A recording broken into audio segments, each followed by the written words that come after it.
مفتی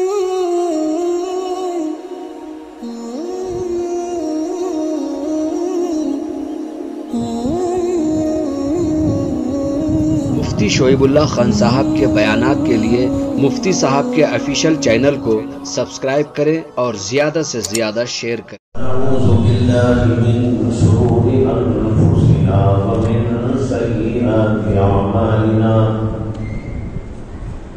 من يهده الله فلا مضل له ومن يضلل فلا هادي له ونشهد أن لا إله إلا الله وحده لا شريك له ونشهد أن سيدنا ومولانا محمدا عبده ورسوله صلى الله عليه وعلى آله وأصحابه وأزواجه وذرياته وسلم تسليما كثيرا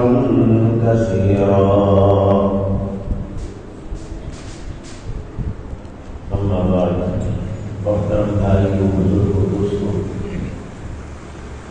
آپ حضرات کے سامنے نبی اکرم صلی اللہ علیہ وسلم کی نبوت پر دلائل کا ذکر کیا جا رہا ہے۔ اس لیے یہ دور بڑے شکوک کا، شبہات کا دور، دین اسلام کو بدنام کرنے کے لیے اعتراضات کا اور تشکیکات کا دور، کوششیں کی جاتی ہیں کہ اللہ کے بارے میں شک و شبہ پیدا کیا جائے، نبی علیہ السلام کے بارے میں شکوک و شبہات پیدا کیے جائیں، قرآن کریم کے بارے میں شک و شبہ پیدا کر دیا جائے، اور اس کے لیے بڑی تگ و دو، بڑی محنتیں، بڑی کوششیں جاری ہیں۔ اس لیے میں نے عقائد اسلام پر گفتگو کا سلسلہ کئی ماہ پہلے شروع کیا تھا، اور یہ بتایا تھا کہ اس دور کے اندر عقائد اسلام کو مسلمانوں کو سمجھنا چاہیے، حالانکہ کوشش تو یہ ہونا چاہیے تھی کہ ہر مسلمان کہیں نہ کہیں پڑھنے کے لیے جاتا اور اپنے ایمان کو، اپنی یقین کو اور اپنے عقیدے کو مضبوط کرتا۔ جو شکوک و شبہات دل میں آتے ہیں یا پیدا کیے جاتے ہیں، ان کو دور کرنے کی کوششیں کرتا اور اس کے لیے محنت کرتا، وقت نکالتا، دنیا کے لیے اتنا وقت دیتا ہے تو اللہ کے لیے، اپنے دین کے لیے، اپنے ایمان کے لیے، اپنی آخرت کے لیے اپنے اوقات میں سے 1 گھنٹہ، آدھا گھنٹہ کچھ نہ کچھ نکالتا۔ لیکن یہاں سے وہاں تک آپ دیکھتے چلی جائیے، آپ کو مسلمانوں کے اندر اس کا کوئی ذوق اور کوئی شوق نظر نہیں، کسی کے پاس وقت ہی نہیں۔ حالانکہ ایسا نہیں ہے کہ وقت نہیں ہے، وقت تو بہت بڑا ہوا ہے۔ اگر وقت نہ ہوتا ٹی ویاں کہاں سے دیکھتا، وقت نہ ہوتا تو موبائل کے اندر دن رات کیسے مشغول رہتا۔ وقت نہیں وہ آدمی کہہ سکتا ہے جو اتنا اپنے آپ کو کچھ کاموں کے اندر مشغول کر دیا۔ لیکن مسلمان لوگ بہت سے ایسے ہیں جن کے پاس وقت ہی وقت پڑا ہوا ہے، کوئی کام نہیں، کوئی مصروفیت نہیں ہے، تو تھوڑی بہت مصروفیت، اس کے علاوہ تمام اوقات بیکاری میں، فضول ادھر ادھر گپ شپ کرنے میں، لوگوں کے ساتھ بیٹھنے اٹھنے میں، موبائل میں، ٹی ویوں میں گھومنے جگہوں پر اپنے اوقات کو مشغول کر دیتا ہے اور پھر یہ کہتا ہے کہ ہمارے پاس میں وقت نہیں. اس لیے میں نے کہا کہ ایسا نہیں ہے کہ وقت نہیں ہے، وقت ہے، لیکن نکالنے کی ہمت نہیں، نکالنے کے لیے توجہ نہیں، نکالنے کے لیے ذوق اور شوق نہیں. اور اس کی وجہ یہ ہے کہ دین کا شوق نہیں ہے، ایمان کی قدر نہیں. ایمان رہے تو رہے، نہ رہے تو نہ رہے، کیا لینا کیا دینا. بہرحال عرض کرنا ہے کہ اس زمانے میں مسلمانوں کو بہت ضرورت اس بات کی ہے کہ وہ اپنے عقائد کو مضبوط کرنے کی فکر کرے اور اس کے لیے وقت نکالے. یہی کہہ رہا تھا کہ چاہیے تو تھا یہ تھا کہ ہر آدمی اپنا وقت نکال اور وقت نکال کر یہ کہتا کہ مجھے دین حاصل کرنا ہے، دین پڑھنا ہے، عقیدوں کو پڑھنا ہے، ایمان کے بارے میں جانکاری حاصل کرنا ہے، اللہ کون ہے اس کو سمجھنا ہے، نبی کون ہوتا ہے اس کو مجھے جاننا ہے، آخرت کیا چیز ہوتی ہے اور کیوں آتی ہے یہ بھی مجھے سمجھنا ہے. اگر ہر مومن اس کے لیے تیار ہو کر اپنا وقت نکالتا تو ہمارے پڑھے ہوئے مولانا جو لوگ ہیں نا وہ بھی بڑے مشہور ہو جاتے ہیں، وہ بھی بیکار ہیں. بہت سے مولانا بھی کیا ہے وہ بھی بیکار ہے.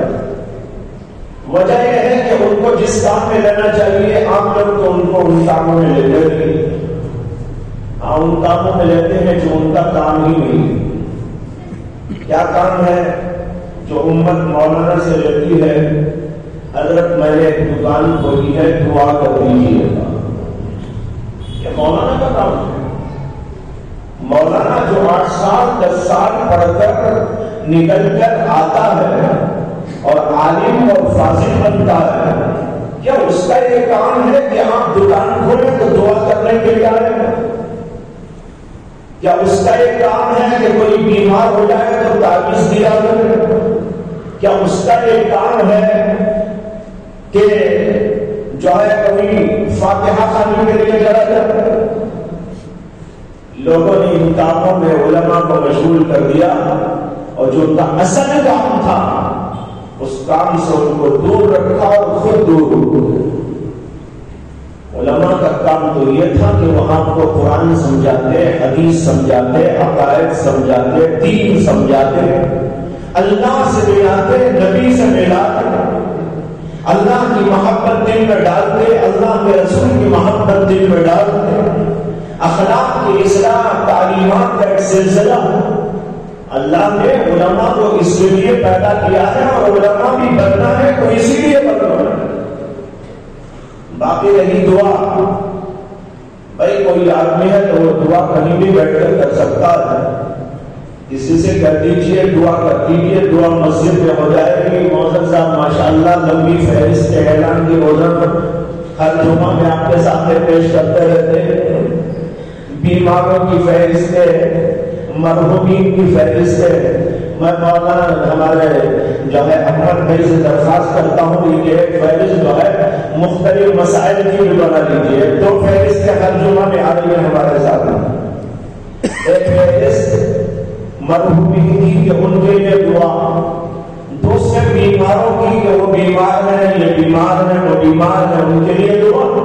بے شک یہاں آپ سب کو دعا کرنا ہے، ہم سب دعا کریں گے تمام بیماروں کے لیے، ان کی شفا یابی کے واسطے، تمام مرحومین کے لیے، ان کی مغفرت اور درجات کی بلندی کے لیے. ایک فہرست اور بھی لے لیں کہ ایک آدمی کا دکان نہیں چل رہا ہے جس کے لیے دعا کر دیجیے. ایک آدمی کے مکان میں یہ چیز ہو گئی ہے اس کے لیے دعا کر دیجیے. بچے کا یہ مسئلہ ہے اس کے لیے دعا کر دیجیے. یہ بھی ایک فہرست بن جائے گی، آپ سب دعا کر رہے ہیں.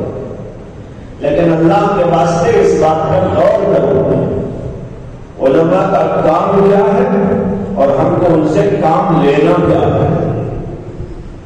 مہاراج یہ تو جو ہے ضمن کچھ بات کہہ دی. میں نے عرض یہ کرنا چاہ رہا تھا کہ ہر مومن کو اس زمانے میں بڑی شدید ضرورت ہے کہ وہ اپنے عقائد کو مضبوط کرے، ایمان کو مضبوط کرے، اس لیے کہ جہاں طرف ہوا افواہ چلائی جا رہی ہے اس بات کی کہ مسلمان باقی نہ رہے، نبی کے بارے میں شک پیدا ہو جائے، اللہ کے بارے میں شک پیدا ہو جائے، نبی نے ایسا کیوں کیا تھا، شادی ان سے کیوں کی تھی، اتنی شادیاں کیوں کی تھی، فلاں کام کیوں کیا تھا، حضرت عائشہ صدیقہ سے اتنی چھوٹی عمر میں شادی کیوں کر رہی تھی، واٹس ایپ پر آپ کے مختلف ٹیلی ویژنوں پر اس پر اور اس پر یہ چلایا جاتا ہے۔ کیوں چلایا جاتا ہے؟ اس لیے چلایا جاتا ہے کہ آپ کا ایمان کمزور ہو جائے، نبی سے آپ کا رشتہ ٹوٹ جائے، اللہ کے بارے میں شک پیدا ہو جائے،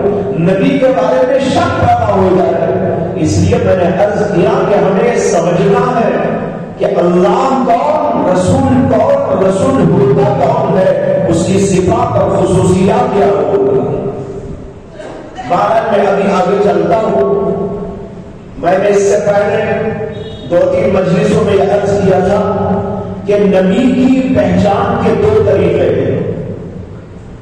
ایک طریقہ تو میں نے بالتفصیل 2-3 جمعہ میں آپ کے سامنے بیان کیا، وہ کیا تھا؟ نبی کا علم، نبی کا اخلاق، نبی کا کردار۔ میں نے عرض کیا تھا مختلف حوالوں سے آپ کے سامنے کہ اس طرح لوگوں نے نبی کو جانچا، بڑے بڑے اس زمانے کے عقل مندوں نے اور جو جانکار لوگ تھے ان لوگوں نے، اور نبی اکرم صلی اللہ علیہ وسلم کی نبوت کا اعلان کیا۔ اللہ نے بھی اسی لیے کہا کہ آپ کہہ دیجیے لقد لبثت فیکم عمرا من قبلہ، نبوت کے دعوے سے پہلے تو میں تمہارے اندر زندگی گزار چکا ہوں، ایک طویل عمر 40 برس کی تمہارے درمیان میں رہ چکا ہوں، تم نے میرے اخلاق کو، میرے کردار کو، میرے انداز کو دیکھ لیا اور تمہارے سامنے میری سچائی و صداقت واضح ہو گئی۔ جب سب کچھ واضح ہو گیا، اب میں دعویٰ کر رہا ہوں کہ میں اللہ کا نبی ہوں، تو تم کو شک کیوں؟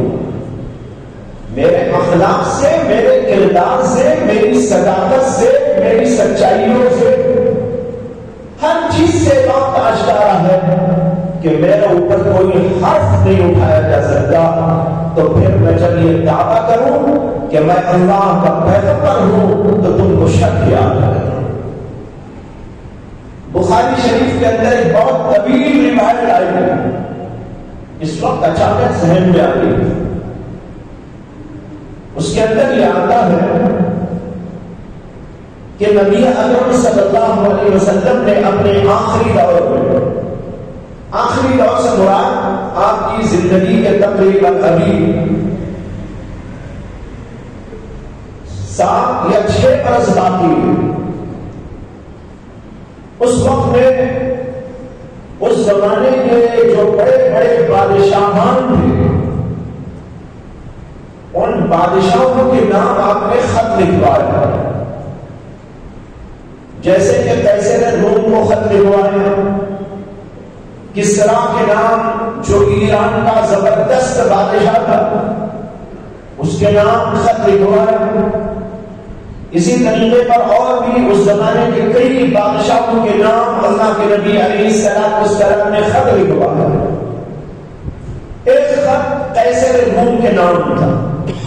اس زمانے میں 2 طاقتیں بہت بڑی طاقتیں مانی جاتی تھی اور دنیا 2 گروپوں میں تقسیم تھی، ایک کے ماتحت، دوسرا گروپ دوسرے کے ماتحت، ایک روم کی طاقت اور ایک ایران کی طاقت۔ روم کے بادشاہ کو قیصر کہا جاتا تھا اور ایران کے بادشاہ کو کسرا کہا جاتا تھا۔ یہ لقب تھا ان لوگوں کا، نام نہیں ہے، یہ لقب ہے۔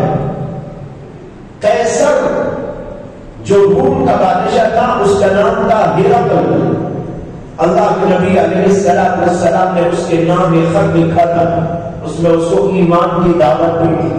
اس کے اندر لکھا تھا یہ خط ہے محمد اللہ کے بندے، اللہ کے رسول کی جانب سے روم کے بادشاہ کے نام جو ہرقل کہلاتا، السلام علی من اتبع الہدی، جو ہدایت کی اتباع کرنے والے لوگ ہیں ان کے اوپر سلامتی ہو. اس کے بعد میں نے کہا اسلم تسلم، اسلام قبول کر لو، دین اور دنیا کی سلامتی پا جاؤ. چھوٹا سا جملہ، اسلم تسلم، اسلام لے آؤ تو تمہیں دین اور آخرت دونوں جگہ کی بھلائیاں مل جائے. اور اگر تم نے اسلام قبول نہ کیا تو تمہارے ماتحت جتنے لوگ ہیں ان ساروں کی ذمہ داری تمہارے اوپر ہو. اس سے ایمان قبول کرو. مختصر خط تھا، اس کے اندر ایمان کی دعوت. جب یہ خط لے کر حضرت کلبی رضی اللہ عنہ بادشاہ کے پاس ایک توسط سے پہنچتے ہیں، قصہ تو بہت طویل ہے لیکن مجھے بہت اختصار کے ساتھ ایک بات عرض کرنی ہے. وہ یہ ہے کہ جب وہ بادشاہ کے پاس میں پہنچتے ہیں تو بادشاہ نے خط لے کر رکھ لیا اور اللہ کے نبی کے حالات ان سے پوچھے. کہاں سے آئے ہو، کس نے تم کو بھیجا ہے، ان کے حالات کیا، کیسے ہو، کیا تفصیلات پوچھی مختصر طور پر. اور یہ پوچھ لیا کہ کہاں ہے وہ نبی جن کی طرف سے تم آئے ہو. انہوں نے کہا مکہ مکرمہ میں عرب کے علاقے سے آیا ہو. تو بادشاہ نے اپنے لوگوں کو بلا کر کہا کہ مکے کے رہنے والے یہاں آئے ہوئے ہو کہیں ہمارے ایریا میں تو ان کو بلا کے لے آؤ. اتفاق ایسا تھا کہ ہرقل بادشاہ اس وقت میں ملک شام فلسطین پہنچا ہوا تھا. وہی فلسطین جہاں جھگڑا ہوا، وہ نبیوں کی بستی، وہ اللہ کے پیغمبروں کا مسکن اور ماں، جہاں کبھی ابراہیم علیہ السلام رہے، جہاں اس کے بعد مختلف پیغمبروں کو اللہ نے بھیجا تھا. اور وہاں بیت المقدس. تو ہرقل بادشاہ عیسائی بادشاہ تھا، وہ اپنی ایک نظر پوری کرنے کے لیے اتفاق سے وہاں آیا ہوا تھا. حضرت دلیہ کلبی وہیں پہنچے تھے تو اس نے لوگوں سے کہا کہ بھائی یہاں پر معلوم کرو کہ کوئی مکہ مکرمہ کے لوگ آئے ہو تو ان کو بلا کے لے آؤ. اب جو پولیس والے تھے انہوں نے تحقیق کرنی شروع کی کہ مکے کے کچھ لوگ یہاں ہیں تو دیکھ. چنانچہ معلومات کرنے کے بعد پتا چلا کہ مکہ مکرمہ کے کچھ لوگ وہاں ملک شام آئے ہوئے ہیں اور تجارت کے لیے ملک شام آنے جانے کا سلسلہ ایک پرانا سلسلہ تھا. مکے کے لوگ اور اسی طرح عرب کے مختلف علاقوں کے لوگ ملک شام آیا کرتے تھے. اور یہاں کے علم میں ہوگا کہ ہمارے نبی علیہ السلام اپنی چھوٹی عمر میں بھی اور پھر اس کے بعد جب آپ کی عمر 25 سال تھی اس وقت بھی ملک شام تجارت کے لیے تشریف لائے. بہرحال معلوم ہوا کہ یہاں پر کچھ لوگ آئے ہوئے، ان میں ابو سفیان بھی تھے. ابو سفیان اس وقت تک کافر تھے اور کافر بھی بدترین کافر تھے، بڑے سخت دشمن اللہ کے نبی.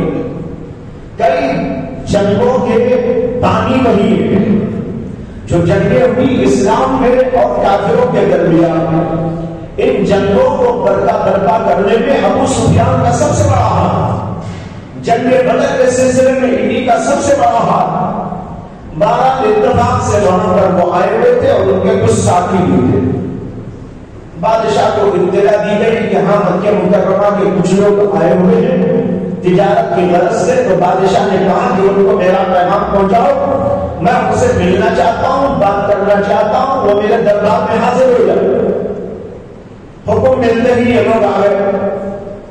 بادشاہ نے عجیب طریقہ استعمال کیا. ہرقل بادشاہ نے پہلے تو ان سے پوچھا کہ تم لوگوں میں اس پیغمبر سے جو مکہ مکرمہ میں دعوے نبوت کر رہے ہیں یعنی محمد صلی اللہ علیہ وسلم، ان سے رشتے کے اعتبار سے سب سے قریب کون ہے؟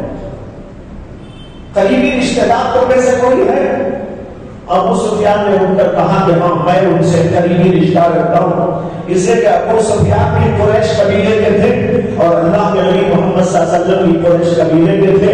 انہوں نے کہا کہ ہاں میں ان سے زیادہ قریبی تعلق رکھنے والا تھا. اس کے بعد بادشاہ نے کہا اپنے لوگوں سے کہ کرسی سامنے ڈالو، کرسی سامنے ڈال دی. ابو سفیان کو حکم دیا کہ اس کرسی پر تم بیٹھ جاؤ. ابو سفیان سامنے آگے بڑھ گئے. ان کے جتنے اور ساتھی تھے وہ بھی آئے ہوئے تھے ان کے ساتھ. بادشاہ نے ان کو پیچھے بٹھا دیا، ابو سفیان کے پیچھے. اب کیا ہونا کسی کو پتا نہیں، ابو سفیان کو بھی پتا نہیں، ان کے ساتھیوں کو بھی پتا نہیں.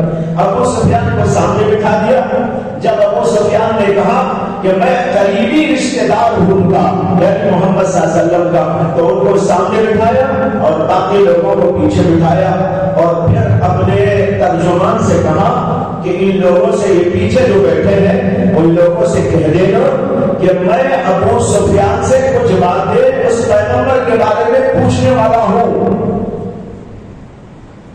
اگر یہ کہیں پر غلط بیانی کرے تو تم لوگ تردید کر دینا. پیچھے بیٹھے ہوئے لوگوں کو کہا کہ میں ان سے کچھ پوچھنے والا ہوں، اگر یہ کہیں غلط بیانی کرے، جھوٹ بولے، الٹا سیدھا بکے تو تم لوگ تردید کر دینا. اب ابو سفیان ایسا پھنسے ہیں کہ سامنے بیٹھے ہیں. اب ان کو اس بات کا ڈر ہے کہ یہ بولا اور پیچھے سے انہوں نے یہ کہہ دیا نہیں ایسا نہیں ایسا نہیں، تو میری تو بڑی ذلت ہو جائے گی اور بادشاہ کی پٹائی بھی ہو سکتی ہے، قید خانے میں بھی ڈالا جا سکتا. اب اسے بہت سمجھ کے بولنا تھا، تو بہرحال سمجھ کے بیٹھ گئے. بادشاہ نے کہا کہ میں تم سے کچھ سوالات کرنا چاہتا ہوں. اب اس کے بعد سوالات شروع کیے. سوالات کیا دیے تو لمبی فہرست ہے. بخاری شریف کے اندر تقریباً 3 صفحات کے اندر یہ حدیث آئی ہے. لمبے لمبے صفحے، اتنے بڑے بڑے بخاری شریف کے صفحے ہوتے ہیں، آپ نے دیکھا ہوگا. اتنے لمبے لمبے صفحوں میں 3 صفحے پہ حدیث پوری آتی ہے. اس کے اندر ہے کہ بادشاہ نے سوال کیا کہ یہ پیغمبر جو محمد کہلاتے ہیں ان کا نسب کیا ہے، خاندان کیسا ہے. ابو سفیان کہنے لگے کہ بہت اونچا خاندان ہے قریش کا، ہمارے علاقے میں ان سے بڑا کوئی خاندان نہیں، ان سے زیادہ مؤسس کوئی خاندان نہیں. بادشاہ نے پھر سوال کیا کہ اچھا یہ بتاؤ کہ کیا ان کے خاندان میں کوئی بادشاہ گزرا ہے. ابو سفیان نے کہا کہ کوئی بادشاہ ان کے خاندان میں نہیں گزرا. بادشاہ نے تیسرا سوال کیا اچھا کیا ان کے خاندان میں کوئی ایسا گزرا ہے پہلے جس نے نبوت کا دعویٰ کیا ہو، پیغمبری کا دعویٰ کیا ہو. ابو سفیان نے کہا نہیں، قریش خاندان میں کوئی نبی ہونے کا دعوے دار بھی نہیں ہوگا. پھر بادشاہ نے سوال کیا کہ اچھا یہ بتاؤ کہ ان کو جو ماننے والے ہیں وہ ماننے والے بڑھتے جا رہے ہیں یا گھٹتے جا رہے ہیں. ابو سفیان نے کہا نہیں بڑھتے جا رہے ہیں، روز روز بڑھتے چلے جا رہے ہیں.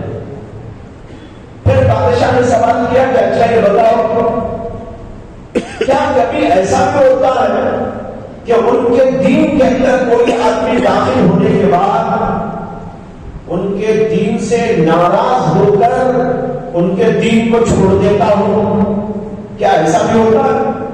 ابو سفیان نے کہا نہیں، یعنی اب تک تو ایسا نہیں ہوا. کوئی بھی ان کے دین پہ جانے کے بعد دین سے پھر گیا ہو اور دین سے ناراض ہو کے آ گیا ہو، ایسا بھی ہم نے نہیں دیکھا.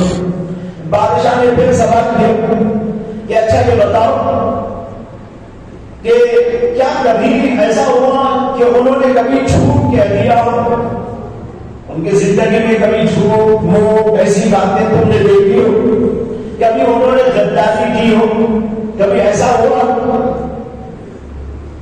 ابو سفیان کہنے لگے اب تک تو ایسا نہیں ہوا ہے. کیا کہہ رہے ہیں؟ اب تک تو ایسا کبھی نہیں ہوا ہے اور آج کل ہمارے اور ان کے درمیان میں جنگ بندی کا معاہدہ ہوا ہے. 10 سالوں تک ہمارے ان کے درمیان میں جنگ نہیں ہوگی. یہ اب ہمارا ان کا معاہدہ چل رہا ہے. اب معلوم نہیں اس درمیان میں وہ اپنی بات پہ رہیں گے کہ نہیں رہیں گے, یہ تو نہیں بول سکتا میں, لیکن اب تک تو کبھی انہوں نے کوئی جھوٹ نہیں کہا, کبھی دھوکہ نہیں. اس کے بعد ابو سفیان کہتے ہیں ایک جگہ ایسی مجھے نکل آئی تھی, یہاں میں نے نبی پر ریمارک کرنا چاہا تھا, اس کے علاوہ کوئی ایسا موقع ہی نہیں دیا بادشاہ نے مجھے کہ میں ادھر سے ادھر ہوتا.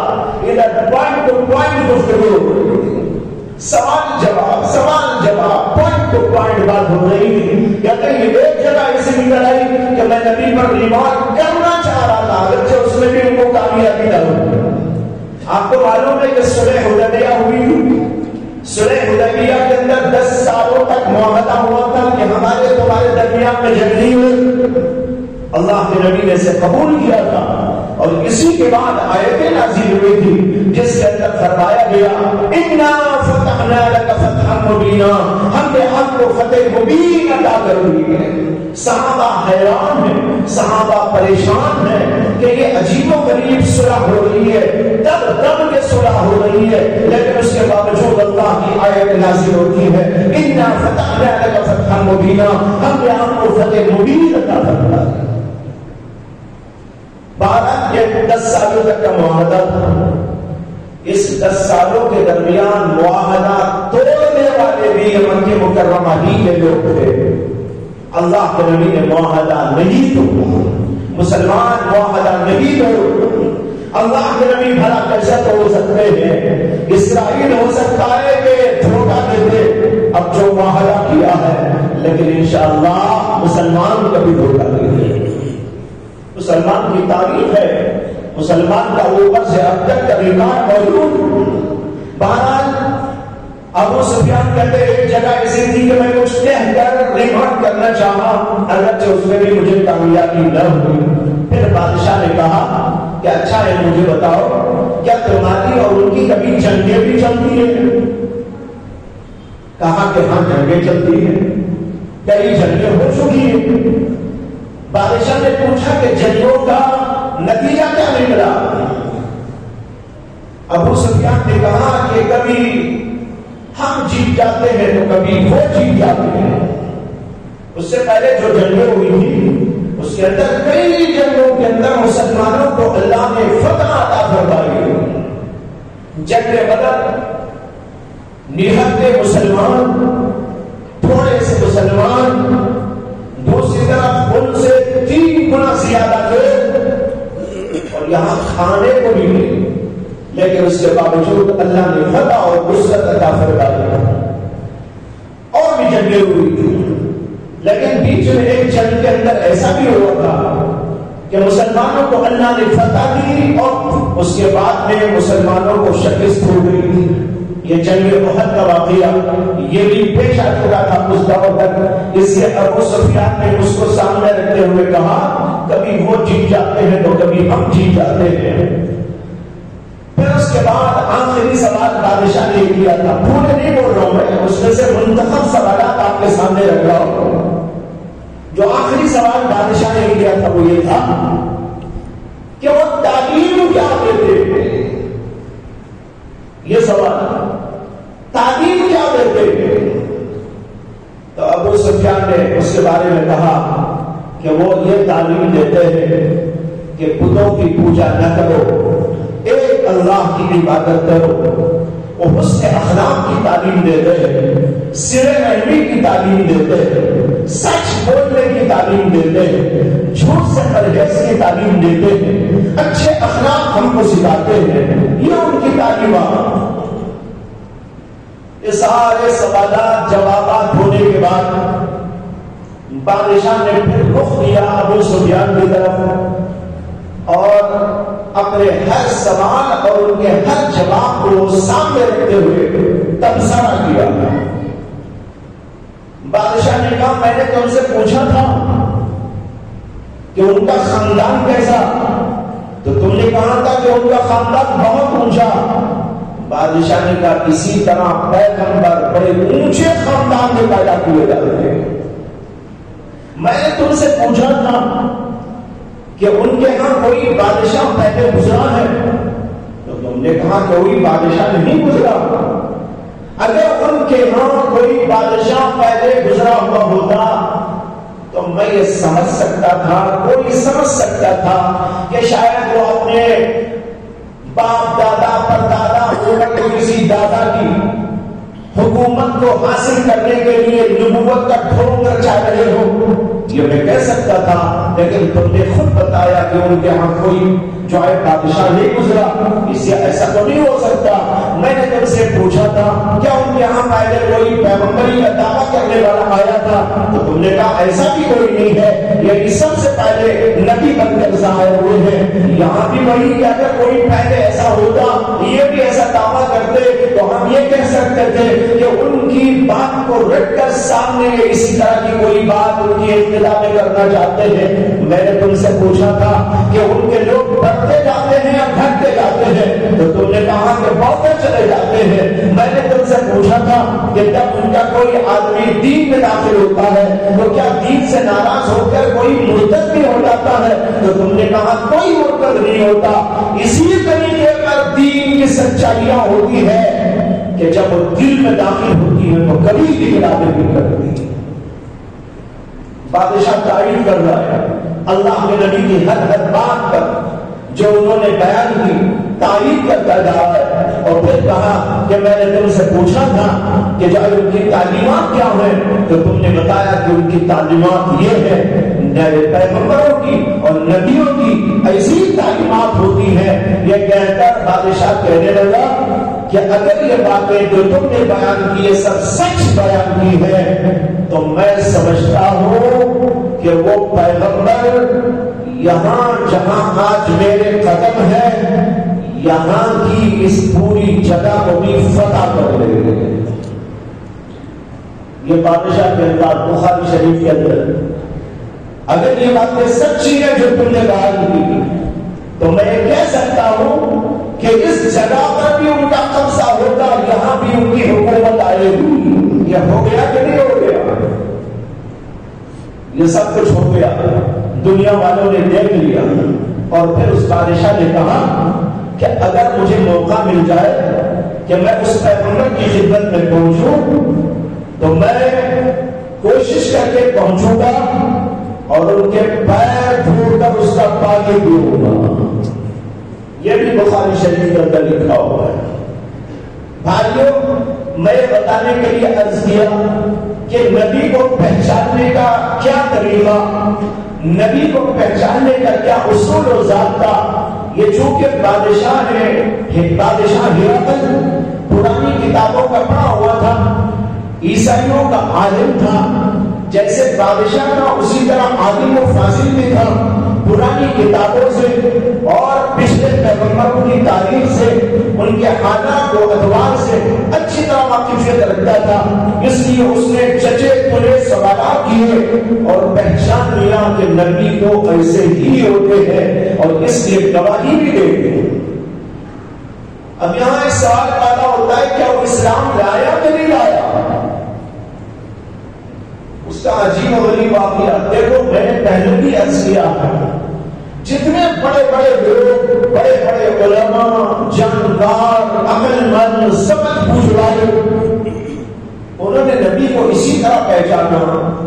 نبی کی جلالت، نبی کی عظمت، نبی کا علم، اس کی تعلیمات اور اس کی سچائیاں، ان چیزوں کو دیکھ کر، اس کے اخلاق کو دیکھ کر، اس کے کردار کو دیکھ کر پہچانو. اور یہاں بادشاہ نے سوال و جواب کیا اور سوال و جواب بھی کس سے ہو رہا ہے؟ ایک کافر انسان سے ہو رہا ہے. اس وقت میں ابو سفیان ابھی کفر کی حالت کے اندر تھے. ان سے سوالات ہو رہے اور انہوں نے جو جواب دیا اور پہلے کہہ دیا پیچھے والوں کو یہ کہیں غلط بیان نہیں کرے تو تم روک دینا.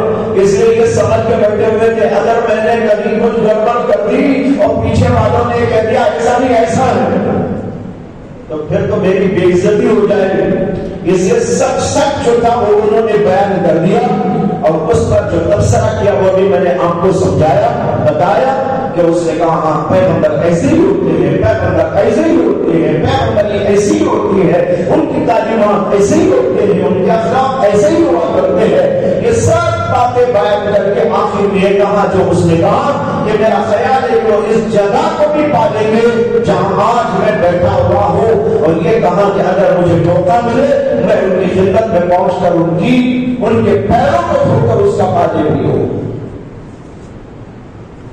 اسی روایت میں آگے چل کر اس کا ایک حیران کن واقعہ آیا ہے. اس کے سامنے حضور کی سچائی ظاہر ہو گئی. آپ کا اخلاق اور کردار اور انداز اور تعلیمات، آپ کا علم، آپ کی لیاقت سب ظاہر ہو گئی. گواہی بھی دے دی. ایک ہوتا ہے جاننا اور ایک ہوتا ہے ماننا. ایمان جاننے کا نام نہیں ہے، ماننے کا نام ہے. کیا ابو جہل حضور کو نہیں جانتا تھا؟ کیا ابو جہل حضور کو نہیں جانتا تھا؟ اور جو اس سے پہلے پیغمبر آئے کیا ان پیغمبروں کو کفار نہیں جانتے تھے؟ حقیقت یہ ہے کہ تمام کے تمام اس زمانے اپنے زمانے کے پیغمبروں کے زمانے کے جو لوگ تھے وہ نبیوں کو پہچانتے تھے، اچھی طرح پہچانتے تھے. یہاں تک کہ قرآن کریم میں ہمارے نبی صلی اللہ علیہ وسلم کے بارے میں فرمایا یعرفونہ کما یعرفون ابناءہم، یہ حضور کو اس طرح پہچانتے ہیں جیسے کہ اپنے بچوں کو پہچانتے ہیں. بچوں کو پہچاننے میں کہ میرا بیٹا ہے، یہ میری بیٹی ہے. آدمی کو کوئی دھوکہ نہیں ہوتا، کوئی شبہ نہیں ہوتا.